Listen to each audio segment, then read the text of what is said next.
A lot of young people don't know how much things are stacked against them.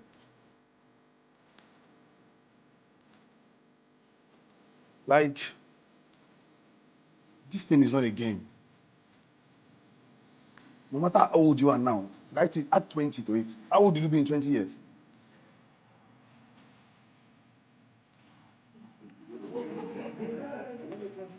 This thing they say, next generation of leaders. Such a deceptive thing to say. Such a deceptive thing to say. And the funny thing is that you have believed it. You really believe that you are the next generation of leaders. It's an exciting thing to say, and people like, but guys, I'm telling you, like, I really want you to lead. That was a powerful spoken word. It's been a while. I listened to a spoken word person, and there's so much clarity in the things that you were saying. And all of the spoken word would like to do to see and to saw. But you were actually saying something, and something you said stayed with me. You come to a point to tell yourself, I will not quit. You're a good human. Because you need to just dig your ground properly. You will do amazing things. You will do amazing things. You will. See, this thing I want to say this. I'm not happy. Like, when I mean I'm not happy, like, I want you to understand the kind of odds that you need to fight. See, I don't know where this false inspiration comes from. I don't know, like, how these things turned into something that has become so deeply ingrained in our consciousness that you meet somebody right now. I was driving, so there was a bit of pothole on the road. So I had to slow down. My window was winding down. So I had to slow down for a group of secondary school students. My assumption is that they are between maybe SS1 to SS3 because they are in their puberty teenage years. So the guys, you see their sponsor baby coming out, and the girls were developing and all that. So as I was slowing down and passing close to them, I slowed down even more because I was trying to understand what they were saying. I was trying to hear their conversation. And to my greatest, not so surprised and not so disappointed, you know what they're discussing? Davido and Wizkid. Davido and Wizkid. That's the debate of a generation. Who is better than Davido? You know, if Davido, no, I don't even know how to argue it. I'm trying to create the argument in my head so I can say it, but I don't know how to argue it because it can never be me. That you will ever catch me that unfresh, that I will be arguing Davido and Wizkid. I will not say, you not say, so please argue with me now. Say, who is the what? Who is the is the world best? Okay, who be Wizkid for where Davido did? That's an argument of a generation. And that's a person that probably they've not brought light in his area for 1 or 2 weeks. But he doesn't understand the implication of living in darkness. He doesn't understand the implication. He doesn't understand the implication of every time rain fall, you must draw your trouser up to go to your house. You don't know what it's doing to your brain. The one I hate the most. You see that 2 for front in front of motor? That's public transport. You enter public transport. When they design that car, they say 3 people at the back, 1 driver and 1 person in front. Is that not how they designed it? No. Because of that design. You see that? I'm telling you that every weakness in our environment is by design. That it has become a normal thing now that you are entering public transport in the front, you must gum yourself. No matter how fast you are, how steam you are, you must sit, you must squeeze yourself. Do you know what is happening to your consciousness and how you are accepting weakness as a standard?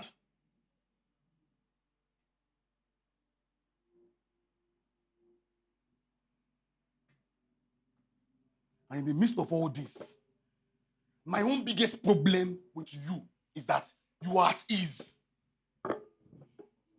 You are at ease.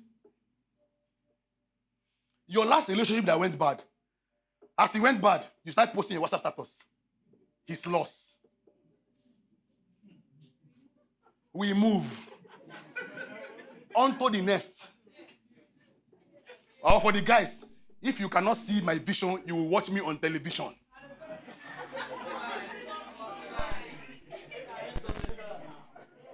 You are at ease. You are at ease. You can't communicate properly. If they give you this mic now, after all the joke you are joking, if they give you this mic now, you're like, well, so well, right? That's the 25-year-old university graduate. You cannot give him a mic to express himself clearly, and he will just express himself. No, he will start imagining things that don't exist. A 25-year-old, a graduate, a 30-year-old person that has gone to school, has worked. You cannot have a clear conversation and explain what is in your head properly. You start crying. That one is not on stage, oh. It's between you and your boyfriend, oh. They ask you, what is the problem? You start crying. Because you don't know how powerful it is that it is a person who has the ability to communicate clearly that can enjoy a relationship. You don't know the role communication plays in the peace you enjoy. Whether at work or in your love life. You don't know how powerful communication is. You don't know. I remember like 15 years ago, and I used to ask myself, why is it that when I open my mouth, I can't say what is in my head? It's because I don't have the words. I don't have the words. It's not that I don't know. It's not, I don't even know how to say it. It's not knowing how to say it. Sir, you don't know the words to use. Your vocabulary is weak. You know vocabulary is weak. It means you need to learn more words so that you can be able to say more things. It's not rocket science. It's a bit of rocket science. But the problem is that you need to learn more words to be able to say more things. Do you know that the average young Nigerian does not know how to think? I'm telling you that the average young Nigerian has not had an original thought all his life. He's just garbage in, garbage out. I'm telling you are looking at me, most of you don't know how to think. Because you think that thinking is just saying things. Have you ever in your life picked up one single topic that has to do with an area of your life you are struggling at? First of all, do you even know the area of your life you are struggling?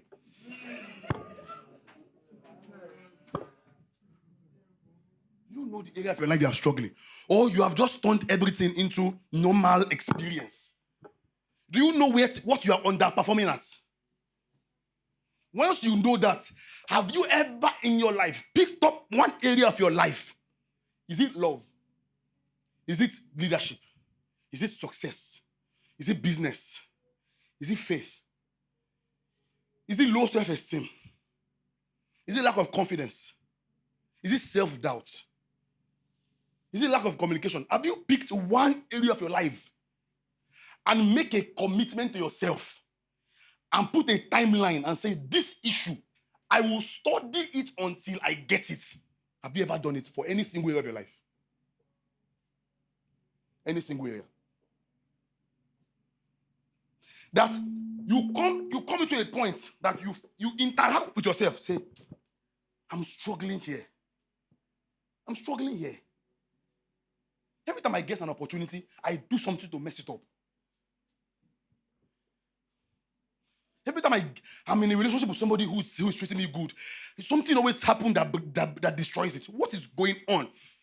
Then you get into a search initiated by yourself. And then you go out and say, I will go and look for material and resource around this topic. It's even easy now. You can go on YouTube and type the problem. I am struggling with how to speak. And press enter. You will see 1 million+ videos that you can watch. And then you begin to consume. You begin to consume content. You pick the book and you read. If you have a mentor, you call your mentor, sir, I want to come and see you, ma. I want to come and see you. I have questions about how a person can learn how to communicate. Then you commit yourself day in, day out, figuring out how to solve a problem that governs the possibility of success on the earth that you are finding an issue with. And then day to day, night to night, Morning after morning, as scripture says, uttereth speech.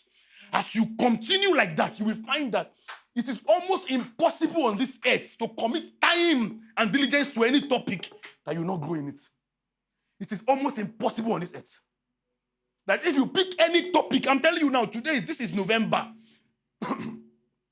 Between now and April, if you pick any single topic, anyone, I'm saying that even you will find a slim person today who has no body mass.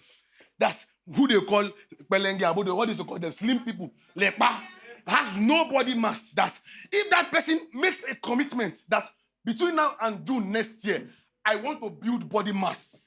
That person that commits himself to it, you will find that in June, you will have body mass. No, that's the word. There's nothing on this earth that is bigger than you, outside of what you have accepted.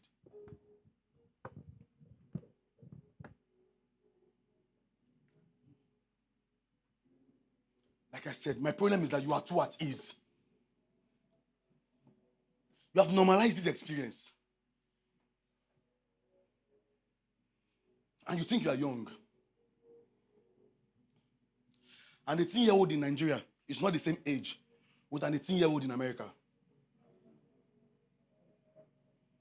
As you are like this, the people in your life, most of the people in your life don't trust you. You know what I mean? Until it's time to make a real decision. You say, sir, I'm moving to Lagos.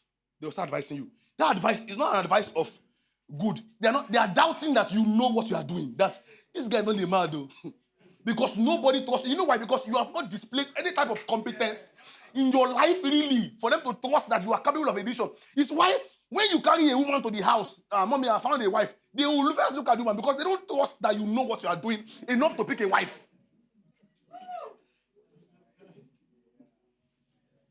I don't blame anybody I don't blame them. Because if at 25 you have no track record of credible decision making. At 18, do you know that? Oh God. See.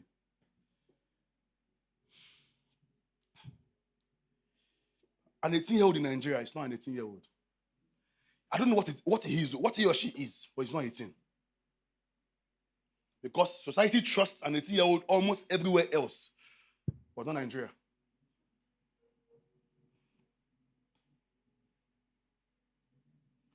There's work to do, guys. Don't give me the paper. Don't give me the paper.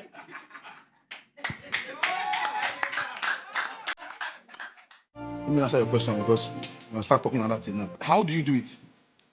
You have to retrain your appetite. When I mean appetite, I'm not talking about food though. Even for the food is involved.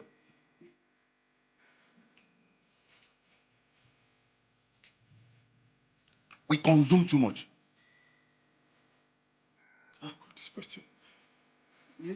Because somebody is easy, all this easy answer. You know what? Just drop the phone. It's not, you can't just drop the phone. No. Because once you drop it now, you now get another call that will carry you back to the phone. Because all your life is on the phone. So you can't drop the phone. But you have to retrain your appetite because there's too much consumption. It is a consumption problem that allows you to find it okay to spend 3 hours watching what is irrelevant. It's a consumption issue. And that consumption issue is fueled by the appetite. What do I mean by the appetite? Let me explain. Let me give you an analogy and then I'll go in parallel. Is that a lot of us, right, the way we have been designed to live our life, normally we are eating too much. Wait, just stay with me. So you may say, sir, we are only a chop. Hold on. The problem when I mean we're eating too much is that part of what we are facing is that people are no longer okay with being hungry. You see, that thing that seems so disconnected from what I'm saying, it has carried itself away from that hunger and food problem now. It has come into how we consume everything. We don't know when to stop. So there's no trigger in our system that checks you. How can you eat until your stomach is paining you?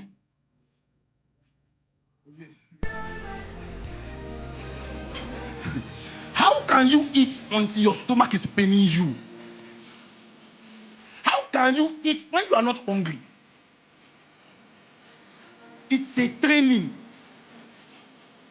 Nobody asks you, are you hungry anymore? They just tell you it's time to eat. We have moved from eating when we are hungry to eating at particular times. This thing I'm telling you is a consciousness that I had to shift from, because part of the challenge is that appetite, that undisciplined appetite in one area of your life then plays out in other areas. It is what is shaping our ability to consume. While you are comfortable sitting down, my son, I'm training my son right now to be able to use digital systems without using the internet. You know why? Because he's 4. His whole world is going to be online. His whole world. His class is on the screen. His class, they used to press it, ping, ping, ping, ping. Now, this is what we are learning today. His life is on a screen. So I cannot bring him to the house now and be pretending as if his life is not digital. His whole life is digital. I'm just about to get him a laptop now. So that begin to press it. You will find something to do on that laptop without internet. You will find it. Because that's where his life is. So you cannot escape the digital world right now, because all of our experiences are on mobile apps and here and there. You cannot escape it. The only thing to do is to retain your appetite so that you begin to find that there's now an alert in your consciousness when you are full and when you are okay. When you are eating food, there's supposed to be an alert in your consciousness that if there's a place you will eat to, you have to stop eating. The same way there's a place you will consume content, you have to stop. That's the first thing that will start happening, and you must be able to accept the responsibility and start telling yourself. Now, before that thing enters your consciousness, you will now start making small changes in your life, such that there's a setting in every social media platform that you can limit how much time you watch. Do you know that? Yes, first go and set it. How I started retaining myself was I set it on all my social media platforms, all of them. At first, the way they stopped me, because if you bring me alert, I'll cancel them. I continue watching. At first. But after a while, that because I'm not an animal. No, I'm not. Or at least I'm an animal, but you get my point. I'm not Saboya, but So after I kept canceling it, thoughts start racing in my head that, Baba, you set that thing for a reason. But at least there's a break. Until right now. For more than 4 years, my phone wasn't ringing. 4 years. I've changed it now because I was trying to train myself to forget my phone exists. I take my phone in the morning, do what I need to do, put it on silent and leave it. Especially because all of my activities that define my productivity at that time was not based on my desires. I had other things I kept doing. So put it in context, right? But I remember I keep my phone on silent. If I miss call, I realize that nobody used to die. This missed call that used to keep me heart attack. Now, if it won't ring, if you don't ring, it doesn't move me. That's how you need to do. Then you need to put your life in blocks, right? Understand what you need to do on your phone. Go and do it. If you lose your focus and then you catch yourself, restart it, do it again. I want you to know, because you have been doing and living anyhow for many years. You will not change it. You not say, lose your belly fat in 6 weeks. For you that have been overeating for 2 years. Do you understand? You have been living a type of way for 5 years. It won't change in a day. So, but it begins from that consciousness. Then begin to understand that I'm consuming too much. Then you begin to put your life in blocks so that, I need to do this, so let me go and do it. No matter what happens, I'm in charge. If I make a mistake, I go back to it. Then, like I said from when I started, it's a consumption problem. You need to start producing. The end point of all this is that you begin to produce, because a person who is busy producing is never always consuming. Does that make sense? You have to produce something. Your whole life has to be about something. If it's production at work. I'm not sure everybody here cannot be a content creator. I hope that helps. No more questions. No more questions. It's another round of applause. Please. Yesterday, the last 10 years of my life has been, I've done these things for so much. That part of what we are doing now is that we have built an academy that is 100% virtual. Please, can somebody help me share that? We've built an academy that's 100% virtual. And the fundamentals of what we are teaching, from leadership development to enterprise development to digital. I was just interested in what you were saying because we have a whole course in our academy that is about digital productivity and monetization, digital security. A lot of you don't know. Right now, the way we are going now, we have to learn how to identify fake video from original video. It's a skill we have to learn now. Do you understand that? Because you can look at a video now and you will not know whether it's original or fake. You have to then learn how to look at it. You know, when we are learning how to identify fake money and original money, that one is small problem now. Bigger problem now. You will see. I saw a video of Wike fighting that military guy. Do you know some people believe that it's true? Wait, hope you know that some people are looking and say like, Wike fight this guy. Hope you know people actually believe it. You don't know how deep this problem is. All right, so there's a whole course on digital productivity. What is digital money? How to make money online? There's a whole course on family and relationship in terms of family systems and all that. Equip yourself with the right information and then begin to change your life. All right. Please, another round of applause for our very pragmatic leader.